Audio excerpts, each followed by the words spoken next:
"Sit back down," the flight attendant whispered, voice shaking. "No," the man near row 14 growled, his hand still raised. Marcus Carter, just 6 years old, pressed into his seat and covered his cheek. He didn't cry, he froze. 2 rows back, Evelyn Harper felt her throat close. She was 58, a grandmother, traveling home to Colorado. The cabin lights were dimmed for cruise, engines humming steady like a long sigh. Outside, clouds rolled like pale mountains in the darkening sky. The man, late 50s, gray polo, clenched jaw, leaned over Marcus again. "I said keep quiet." He spat, not shouting, but sharp enough to cut. Passengers turned away, some pretending to sleep, others staring at their tray tables as if they could vanish into them. Marcus's mother, Denise, had stepped toward the aisle, arms trembling. "Sir, please don't touch my son again." Her voice was soft, afraid, polite in a moment that deserved fury. The man lifted his hand. Denise flinched. Evelyn gasped. Something shifted then. A rustle of fabric, slow and deliberate. Seat 22B stood. A tall man, late 30s, clean cut, calm as a lake at dawn, rose to his full height. He said nothing at first. His eyes, steady and cold with purpose, locked onto the man in row 14. The gold pin on his duffel, tucked beneath his seat, glinted faintly under the cabin light. Inside the hum of the engines, it felt like the entire plane inhaled as one. He stepped into the aisle. Passengers watched, some hopeful, some terrified. Even the flight attendant paused, unsure if she should intervene or pray. The gray polo man turned. "What do you want?" he demanded, voice brittle. The standing man didn't blink. "My name is Captain Daniel Brooks," he said, tone measured, respectful but immovable. "United States Navy. Retired. I saw what you did." A ripple moved across the cabin, like wind through tall grass. Quiet, urgent, undeniable. Denise clutched her son's shoulder. Marcus stared with wide, wet eyes. The man in gray swallowed, breath hitching. Daniel took one slow step forward. This was no longer just a flight. It was a test of who would stand and who would look away. Enjoying this? Tap subscribe for tomorrow's story. For a moment, no one breathed. Daniel Brooks stood in the aisle, one hand resting lightly on the nearest headrest.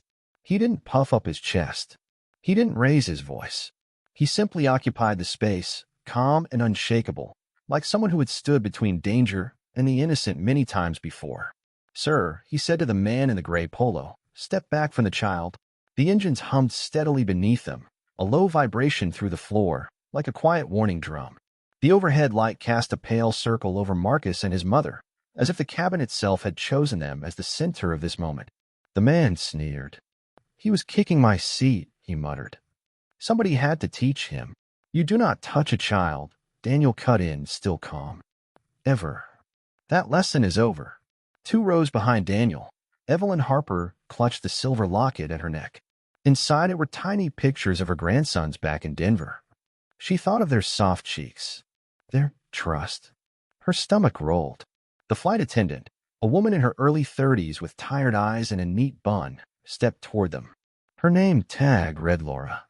"Gentlemen," Laura said quietly, "please take your seats. We can talk this through." Denise's voice shook. "My son did not mean, he just stretched his legs. I told him to stop." Marcus pressed his sneakers together, as if trying to hide his feet from the world. Daniel glanced at Denise, then at Marcus, then back at the man in gray. "I watched you," Daniel said. "You turned. You raised your hand. You struck him." The words hung there. Struck him. No one wanted to say hit. No one wanted to admit it had gone that far. From across the aisle, a businessman in a blazer cleared his throat, then looked back down at his laptop, choosing silence over courage. A young couple farther back watched with wide eyes but didn't move. Evelyn felt her pulse in her ears. If that were my grandson, she thought, would anyone have stood up? The man in gray shifted his weight. "You're not in charge here," he snapped. "You're just another passenger." Daniel's jaw tightened, but his tone remained even. "You're right. I'm just another passenger. A retired Navy captain. Former SEAL. And I'm also a witness." That word slid through the cabin like a key turning in a lock. Witness. Laura swallowed. She had been flying for 8 years. She had seen arguments, panic attacks, people refusing to wear seat belts. But this was different. She could already picture the reports she might have to write. The questions from her supervisor. "Let's all sit down," Laura said. "We're over Kansas right now. We have hours to go. We need calm." Daniel didn't move. "Calm requires safety," he replied. "This family is not safe with him looming over them." Denise's eyes filled. She had promised herself, after all the stories on the news, that she would keep Marcus safe, no matter what.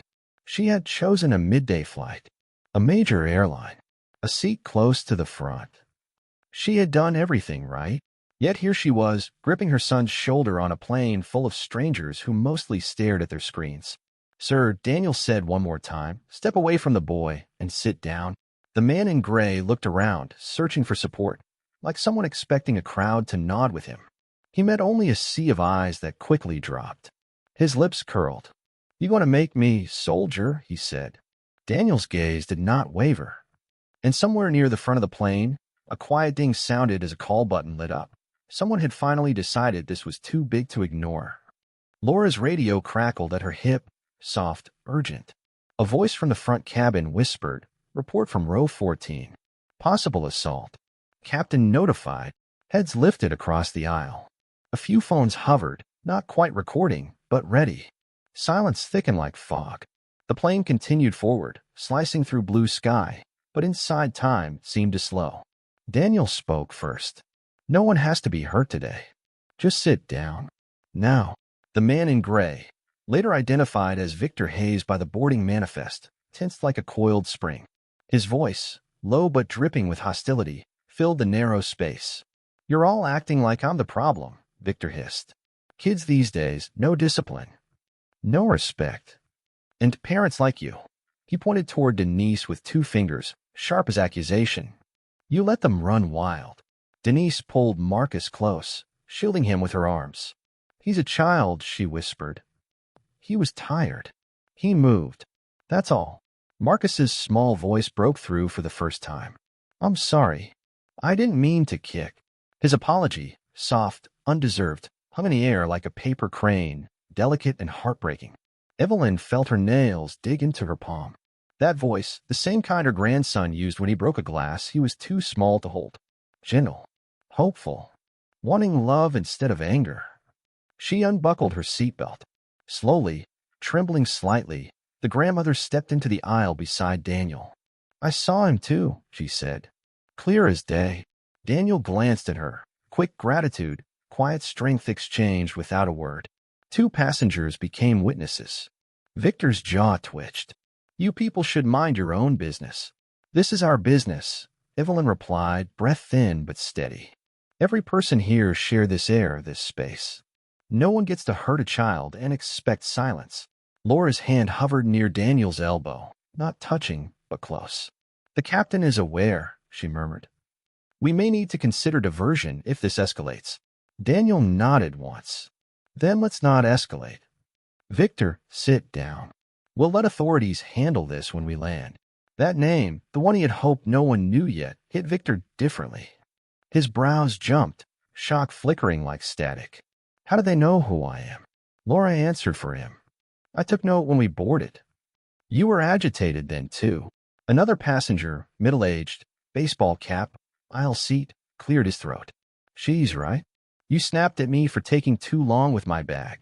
One voice. Then another. And another. Not angry. Not shouting. Just truth. Victor's confidence thinned. The child he struck was no longer alone. Daniel eased one step closer.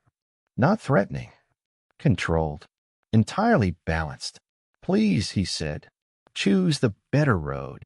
Victor looked around again, but this time he found no refuge. The businessman who had ignored everything now lifted his face. The young couple whispered to each other, then nodded toward Daniel. Even those who wanted quiet more than justice realized the moment demanded them. The call light near first class blinked again. The cockpit was waiting. Victor breathed through his nose, chest rising, pulse visible in his neck. Then, slow, resentful, he backed away. He dropped into his seat with a heavy thud, buckle snapping shut like a closing gate. But something unspoken trembled in the air. Surrender was not the same as remorse. Daniel stayed standing, eyes still locked, weighing what might come next. Evelyn kept her ground beside him. Marcus exhaled, but not fully. Fear still clung to him like a shadow, because peace aboard a plane at 30,000 feet could break as easily as glass. And the flight was far from over. For nearly a full minute, no one spoke. The plane held its altitude, 34,000 feet, engines droning like a single, unwavering note. From the window seats, Kansas farmland stretched beneath patchwork clouds, calm and distant. But inside the narrow cabin, calm was only a fragile performance. Daniel remained in the aisle, not confrontational, present. A watchtower made of muscle and restraint. Evelyn stood beside him, knuckles pale around her armrest, but she did not sit. Laura exhaled shakily. She moved to Denise and Marcus, kneeling so her eyes were level with theirs. "You're safe," she whispered. "I promise." But a promise didn't erase a bruised cheek or a shaken heartbeat. Marcus nodded, though his gaze never left Victor's hunched figure 2 rows up. Victor sat stiffly, jaw locked, arms pinned to the armrest like angry brackets. His knee bounced, restless, resentful, a tremor of something unfinished. This was not over for him, not by his posture, not by his eyes. And Daniel knew it. He didn't take his seat. He spoke low enough that only nearby rows heard. "Laura," he said, "we need documentation. For the report, for the boy, for any legal follow-up after landing." Laura hesitated, not unwilling, but aware. "If I file it formally, we have to notify airport security the moment we touch down. No exceptions." Evelyn turned, voice soft but certain. "That's exactly what needs to happen." Marcus leaned closer into Denise's arm, and Denise stroked his hair with trembling fingers. She wanted to believe safety had returned. But fear sat beside her like another passenger, buckled in, going nowhere. A man across the aisle, mid-40s, glasses, quiet demeanor, finally spoke up. "I have a photo," he said. Half the cabin turned. I snapped it when he raised his hand. Reflex. I didn't know if I'd do anything with it. But now I think maybe I should. Proof. Not just memory. Not just testimony. Digital witness. Laura's eyes widened. "Sir, if you're willing to send that to me after landing, it would help." He nodded, though his hand shook noticeably as he unlocked his phone. Victor twisted in his seat. "You people are unbelievable." Not shouted, but seething. A pot with the lid rattling. Daniel stepped 1 row forward. "Victor," he said quietly, "you made a choice. Now we face it together." Victor's hand tightened on his armrest. "Don't speak to me like you're my father," he snapped. Daniel didn't blink. "I'm speaking to you like you're a man who can still decide to do the right thing before this becomes worse." The lights dimmed further, afternoon slipping toward early evening, and the hum of recycled air filled every silence. A baby cried somewhere toward row 5. Someone coughed. A soda can snapped open like a sudden punctuation mark in tense air. The captain's voice finally arrived overhead, smooth but firm. "Ladies and gentlemen, we are aware of a disturbance mid-cabin. Our crew has the situation monitored. We ask all passengers to remain seated and respectful." "Thank you." Respectful. A word that sounded simple from a speaker box, but heavy in real practice. Victor scoffed. "Crew has the situation under control? That's rich." Daniel leaned down slightly, voice unshaken. "Control doesn't always look like force," he said. "Sometimes it looks like responsibility." Evelyn felt that line settle into the air like warm ash. Denise closed her eyes, tears finally falling. But the moment Victor shifted again, just a lean forward, just a flex of tension, Daniel saw the next storm building. And he braced. Because not every man accepts accountability quietly. Minutes passed, but no one relaxed. Daniel stayed upright in the aisle, feet planted, one hand resting lightly on a seat back for balance. Not aggressive, anchored. A living reminder that someone would not look away. Victor shifted again. First his shoulders rolled back, slow as a tide pulling itself together. Then his chin lifted, defiant, like a man who believed the battle had paused, not ended. His fingers tapped a restless rhythm on his tray table. Denise whispered to Marcus, "Just breathe with me, baby," matching her inhale to his soft and shaky. Evelyn remained near Daniel, the grandmother who had stepped up when so many had stayed buckled in. Her knees ached, but she stood anyway, a quiet pillar of courage. Laura approached with 2 cups of ice water, offering one to Denise, one to Victor. A peace gesture, small but steady. Denise accepted with gratitude. Victor didn't. He slapped it away. Ice scattered across the aisle, beads clinking like tiny marbles on the cabin floor. A gasp rippled through the rows, not loud, but sharp with tension. Laura flinched. "That's enough," she said sternly. "You refuse de-escalation. The captain will be informed you're a danger to passengers." Victor stared at her with open contempt. "You think the captain scares me? You think these people scare me?" His gaze swept the cabin as if searching for someone who'd stand with him. He found none. Daniel stepped closer, one controlled step, no threat in his posture, only presence. "Victor, you're escalating again. Sit back. Hands visible. We're not doing this a second time." Victor leaned in, voice like gravel against metal. "You're not the law here, hero." Daniel's reply was calm as winter. "No, I'm just someone prepared to protect this cabin if you force my hand." A pause held the air still. Then a subtle detail, easily missed. Daniel's right wrist shifted, revealing a small woven bracelet beneath his sleeve. Black, blue, and tan cord. Something military. Something earned, not bought. Evelyn noticed. She tucked that detail away like a hint in a puzzle. Twist seed number 1. Hidden authority or qualification runs deeper than stated. Laura pressed her radio. "Cockpit, this is mid-cabin. Passenger, non-compliant. Threat level elevated. Request." She didn't finish. Victor slammed his tray, table up with a sharp crack, and lurched halfway out of his seat. The cabin jolted, a collective inhale, dozens of belts tightening instinctively. Daniel reacted instantly. Not with violence, with space control. He moved between Victor and Denise's row, arm out like a barrier, eyes steady. "No further," he said. Victor froze, inches from Daniel's chest. Tension radiated like heat off asphalt. Passengers gripped armrests. A man muttered a prayer. Another reached for the call button, but didn't press it. Fear was thick as cabin pressurization. Victor tried to push through, a shoulder tilt, a test of limit. Daniel didn't push back. He only leaned forward and whispered, so low Victor alone heard it. "You don't want to know what I'm trained to do when a child is in danger." Victor blinked, a flicker of realization, of uncertainty. His breathing hitched. Twist seed number 2. Daniel's calm isn't just veteran composure, it's containment. Marcus whimpered softly. Denise held him tighter. The captain's voice returned overhead, firmer now. "We may be preparing for an emergency landing." All passengers remained seated. Cabin crew stand by. Emergency landing. Mid-flight. Because one man refused accountability. Victor smirked as if chaos empowered him.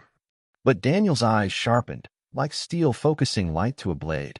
This wasn't ending with fear. Not if he could help it.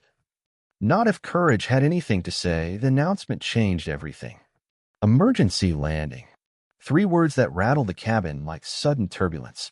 Passengers exchanged looks, not panicked yet, but bracing. A diverted plane meant paperwork, questioning, delays, headlines. No one wanted that. Some glared at Victor with quiet fury. Others stared at Daniel, desperate for him to hold a line. He did. Victor stood halfway in the aisle, chest puffed like a threat unfinished. Daniel stayed between him and Marcus, calm, unblinking, immovable. "Sit down," Daniel repeated. This time not a request, but a boundary. Victor's lip curled. "You think I'm scared of another soldier with shiny ribbons?" Laura stepped in, voice sharp. "He is not an ordinary veteran. Captain Brooks holds active emergency intervention clearance under TSA partnership. I checked the manifest when he boarded." A ripple swept through the cabin. "Yes." Low murmurs. Daniel didn't speak. He simply pulled a slim, matte black credential case from the side pocket of his duffel and placed it on a headrest where everyone could see. Not flashy. Not dramatic. Just proof. Inside, a Federal Aviation Support credential with his name, his photo, and a designation almost no one recognized, except one passenger 3 rows back who breathed, "My God." Victor froze. Evelyn's hand found her heart. All those years of discipline, the quiet way Daniel stood, the way he read threat before it bloomed, made sense now. He wasn't just retired Navy. He was trained to intervene at 30,000 feet. Marcus stared up at Daniel, while brightening fear into something like gratitude. Denise covered her mouth as tears of relief traced her jaw. Still, authority alone wouldn't be enough. Not with a man like Victor. Victor snorted, but uncertainty frayed his voice. So you flash a badge. Doesn't make you God. No, Daniel agreed. His tone steady as a held note. It makes me responsible for every soul on this aircraft. He said souls, not passengers, a word that carried weight far beyond metal and altitude. Daniel leaned in, voice low but strong. I don't want to restrain you. I don't want to escalate you. But if you reach toward that child again, you will be seated by force and held until authorities meet us on the ground. Do you understand? Victor's eyes darted, to Denise, to Marcus, to the rows of watching witnesses. He looked smaller now, like a boy caught in a lie too big to handle. The quiet passenger with the photo spoke up. It's not just his word. I have the image. Evelyn lifted her chin. And I saw it firsthand. Laura nodded. And I filed the report. The cabin wasn't silent because it was afraid anymore. It was silent because truth had weight. Victor sank back into his seat, not gracefully, but like a structure collapsing inward. And as he did, Daniel slowly lowered into the road just behind Marcus and Denise, positioning himself like a human shield between danger and child. Not victory, vigilance. The plane sighed forward through open sky. But Victor's surrender was thin as the air outside. A crack in the quiet hinted at something coiling still inside him, waiting. The twist had turned, but the story had not finished. The cabin settled, but not fully. Victor sat buckled, chest still heaving like a restrained engine. His eyes burned with something unsettled, unfinished. Defeat did not sit well on him. It festered. Daniel watched him through quiet breaths, posture alert. Not triumphant, ready. Evelyn eased into the aisle seat beside Denise, keeping herself close as an anchor. You're not alone, she whispered, touching Denise's shaking hand. Denise nodded, voice too tight for words. Laura radioed forward again. Cabin secure for now, she said softly. Possible intervention required on landing, but even her voice carried hesitation. They had 4 hours until Denver. 4 hours for tension to rebuild or break. A rumble of turbulence rippled through the plane, mild, but enough to stir nerves like loose papers in wind. Baby cried. The soda can roll down the aisle, pinging seat edges. Marcus jumped at the sound. Daniel leaned forward. You're safe, he said gently. I'm here. Denise mouthed thank you through tears she no longer hid. Victor watched them, something dark stirring under his comm mask. He leaned back, then leaned forward again, as though wrestling with his own shadow. One picture won't ruin me, he muttered under his breath. People twist things. I'll say the kid kicked me, then I reacted instinctively. Who'll argue? Daniel replied without looking away. Multiple witnesses. A written report. And that photo confirms contact. Victor's nostrils flared. But you stepped in, he growled. No one respects boundaries anymore. You're all so eager to brand a man a monster. Daniel answered quietly. No one branded you. You revealed yourself. A heavy truth, undeniable. Yet something unexpected happened then. Victor's hand moved, not toward Marcus, not toward Daniel, but toward his own face. He wiped his eyes. A single exhale broke free like a cracked dam. I had a father like you, he said, voice rawer than before. Big, strong, always right, always better. His fingers shook. He never listened. He just stood over you, judging, like you are now. Daniel didn't relax, but he listened. This was not justification. It was exposure. A rupture in a man who'd built himself on hardness. Evelyn leaned forward, voice soft. You hurt a child because you were hurting. But that does not excuse the harm. Victor stared down at his hands, pale, trembling, suddenly unsure. Daniel spoke slowly, each word weighted with purpose. You still have a choice. You can meet authorities as a man who refused accountability, or as a man who accepted responsibility and apologized. Responsibility versus pride. A line in the pressurized air. Victor swallowed, Adam's apple bobbing. His voice broke like thin ice. I didn't mean to hit him that hard. I just snapped. Denise's voice trembled, but steady. Then say it. To him. To everyone. Marcus peeked over his mother's arm, small, afraid, listening. The whole cabin held breath. Victor turned, slow, pain, toward the boy. His jaw worked, words fighting to escape a lifetime of hardness. I was wrong, he whispered. I shouldn't have touched you. I'm sorry. Marcus blinked fast. He nodded, tiny but real. And something shifted, not forgiveness, but air clearing. A passenger near the front, the quiet one who had taken the photo, lowered his phone. Another released the breath she'd been holding. Shoulders relaxed row by row. Victor finally sagged into his seat like a storm losing wind. Daniel leaned back slightly, vigilance intact. Storm broken, but not forgotten. Not victory, but accountability. And the landing ahead would decide everything. The captain announced descent 2 hours later. Ladies and gentlemen, we will be landing in Denver in approximately 23 minutes. Cabin crew, prepare for arrival. The tone was calm, professional, but every person who had lived the last hours in rows 14 through 22 knew this landing meant more than wheels touching ground. It meant consequence. Victor sat rigid, hands folded tight, like a man waiting for judgment. His apology earlier had softened the air, but not erased what had happened. Not the fear. Not the bruise forming on a child's cheek. Denise held Marcus as the seatbelt sign chimed, securing them both in place. Marcus rested his head against her, exhausted, but calmer than before. His fingers curled lightly around Daniel's sleeve, like a tether. Evelyn noticed, and her heart swelled painfully. Laura walked the aisle one last time before final check. She paused at Daniel's row. I've filed the report, she said quietly. Captain and security are ready. Authorities will board immediately upon arrival.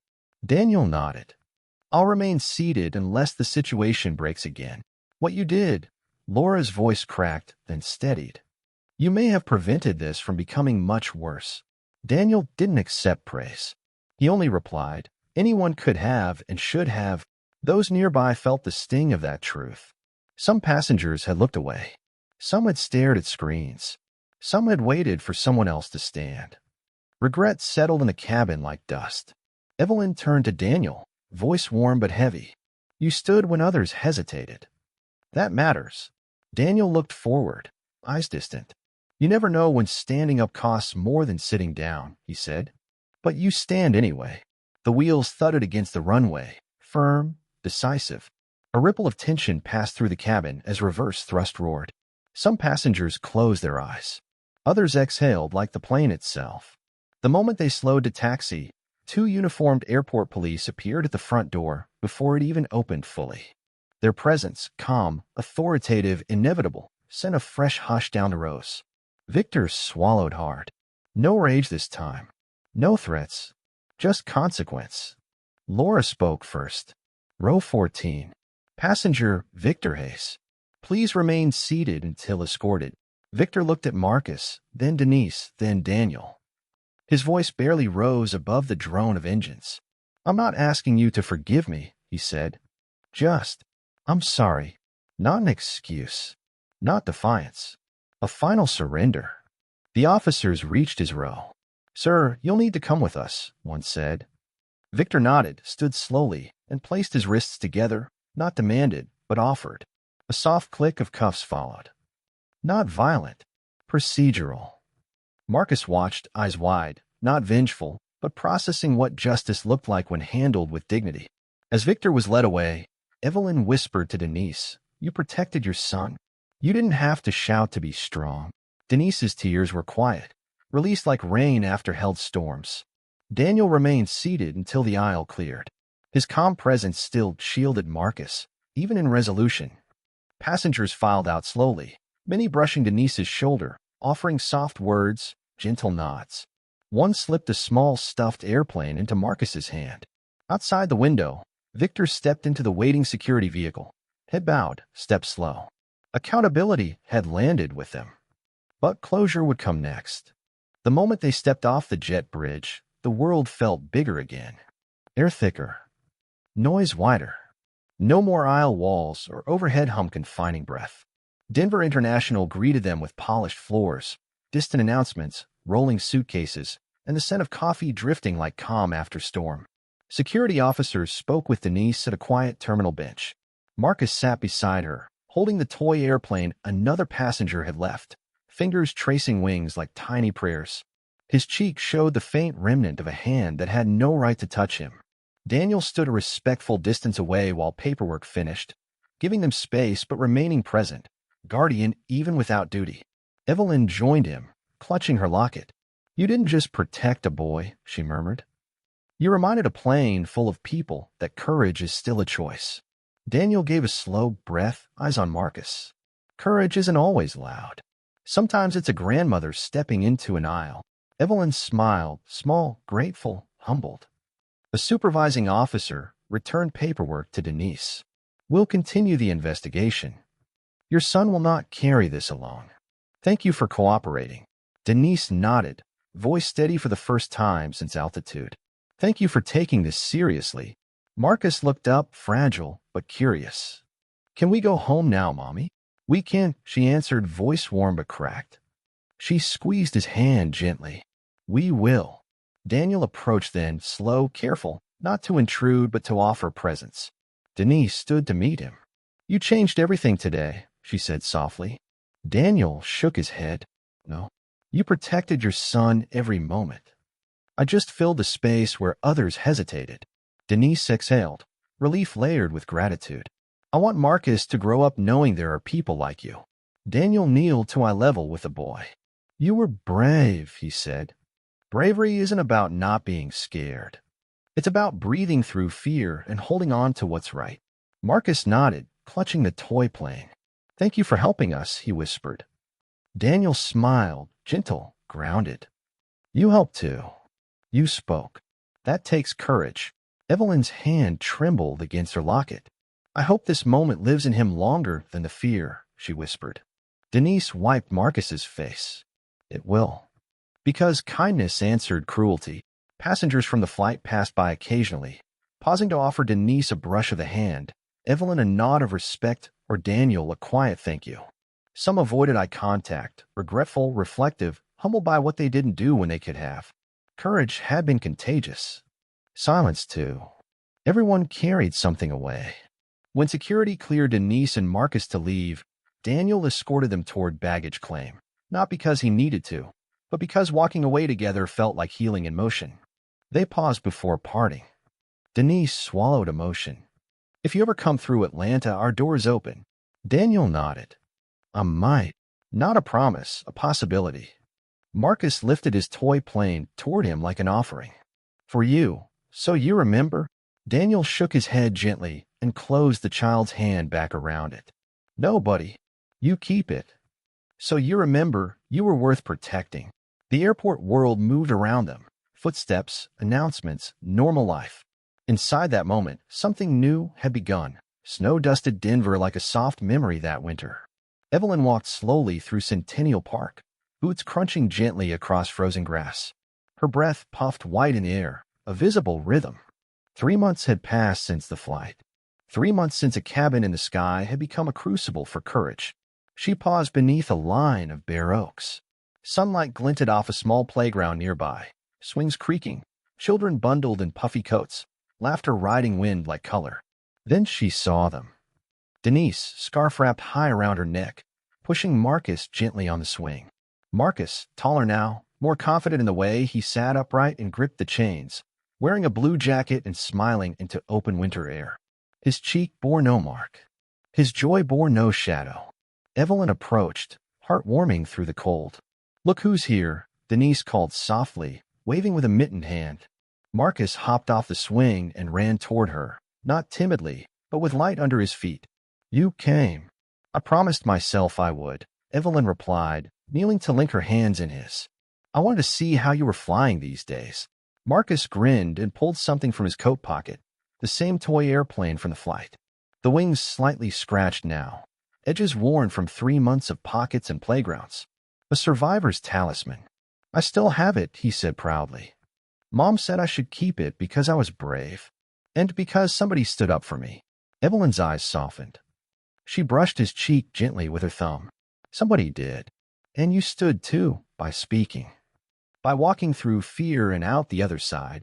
Denise joined them, cheeks rosy from wind. We heard from the airline. New training protocols for mid-flight child safety cases.